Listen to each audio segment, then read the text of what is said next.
Unlike other sports, tennis is known for having teen sensations.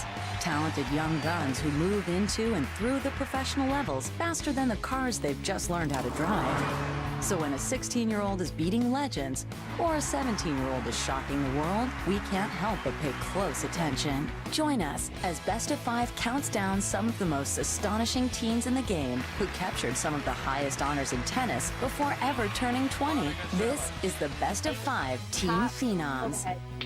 You can't hit an overhead, Zach.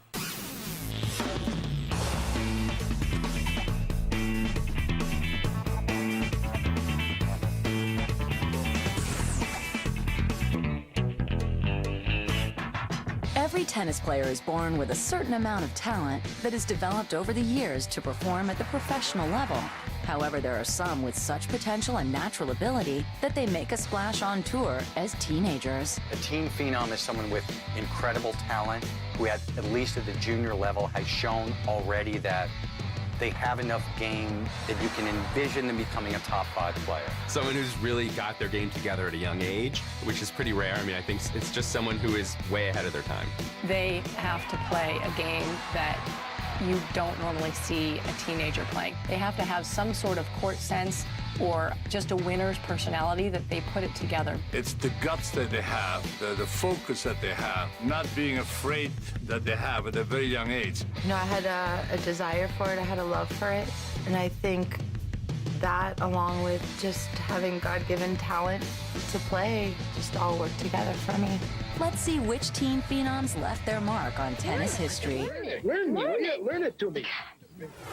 There are some players whose celebrity status can overshadow their on-court prowess, but this 6-foot-tall blonde is known as a red carpet fashionista, as well as a first-class champion. But between her on-court success and limelight attention, some forget that she captured her first major at just 17 years old. Kicking off our countdown at number 5 is career Grand Slam champion Maria Sharapova. When I think of Maria Sharapova, I think of intensity. She comes out to every single match, whether it's first round or whether it's semifinals of a Grand Slam, with the same intensity. She wants to win every match that she plays. Well, Maria came out in one of those teenagers that had absolutely no fear. She believed in herself, she had a lot of confidence, had this big serve, she had the big groundies, but no one really thought she could put it all together so quickly. She's just a little twig of a girl. She's tall, she's all legs. Hello. And she's banging those ground strokes and had learned well from Robert Lansdorp and working with her father. After the lesson, he said, what do you think of my daughter, you know? And I was used to saying, oh, I just think your daughter's phenomenal. Oh, and I go, yeah, you know, your daughter, yeah, she's pretty good, but her forehand sucks. Harder than that. That just sat like a duck.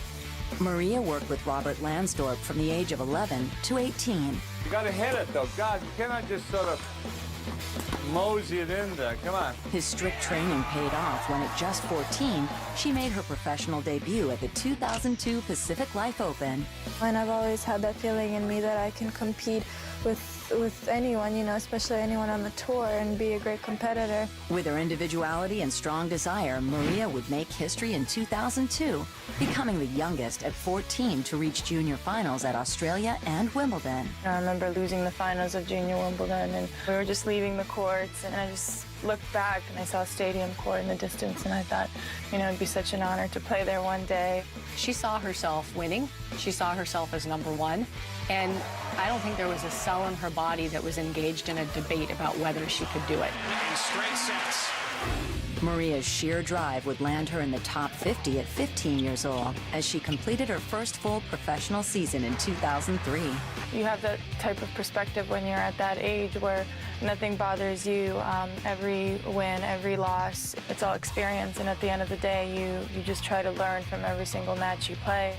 As 2004 got underway, she broke into the top 20, and that same year, she would shock the world and claim her first big victory. By age 17, she unexpectedly breaks out to play the great Serena Williams in the Wimbledon final. There was nothing that would say that she was even a contender for Wimbledon. I mean, she hadn't really made it that deep in Grand Slam draws. She was very early in her career. And lo and behold, in a match that nobody gave Maria Sharapova a chance to win, not only does she win that day, she dominated Serena that day.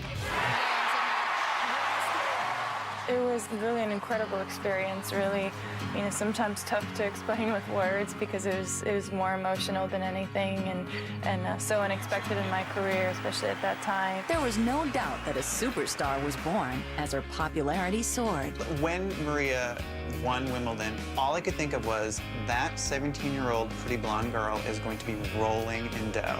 This teen phenom continues to be a powerhouse on the court, winning multiple majors and at 25 years old, capturing the career Grand Slam at the 2012 French Open. But it was all set in motion by her stunning victory at the world's most traditional tennis tournament. When you're a teenager, that's really what it's about, just taking it all in and learning as each tournament comes along and the players you play. And of course, when you win your first Grand Slam, that's always a wonderful memory and will always be cherished. But you also look for those little ones, why it meant so much to me. Coming up, an energetic Aussie whose intensity took the men's tour by storm.